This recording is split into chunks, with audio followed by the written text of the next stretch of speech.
அடுத்து விருச்சிக ராசி. விருச்சிக ராசியை பொறுத்த வரைக்கும் இந்த மாதம் ஒரு 15 நாளைக்கு ஒரு சுமாரான மாதம் நாளாக தான் இருக்க போகுதுங்க.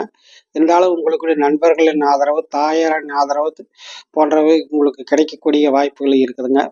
இதுபோக உங்களுக்கு தொழில் ரீதியாக நீங்கள் எதிர்பார்த்த நன்மைகள் கிடைக்கும். அதுலேயும் கல்வி சம்மந்தப்பட்ட தொழில் இருக்கிறவர்கள், புரோக்கரேஜ் சம்மந்தப்பட்ட தொழில் இருக்கிறவங்களுக்கு சில நற்பலங்கள் கிடைக்கிறதுக்கான வாய்ப்புகள் இருக்குதுங்க.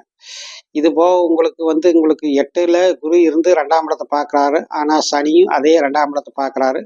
இதன் காரணமாக வரவு செலவு 2மே சமமாக இருக்கும். ஒரு ஒரு வருமானம் வந்தால் கூடுதலாக ஒரு செலவும் கையோட பின்னாலேயே வரும். ஏன்னா 12ஆம் இடத்தை குரு பார்க்கறனால அவர் சுப செலவுகளை செய்வார். ஏதாவது கோயில்களுக்கு டொனேஷன் கொடுக்கறது, அது மாதிரியான சில சுப செலவுகள் உங்களுக்கு வரும். 4ஆம் இடத்தை குரு பார்க்கறது ரொம்ப நல்லது. ஆனால் அதே சமயத்தில்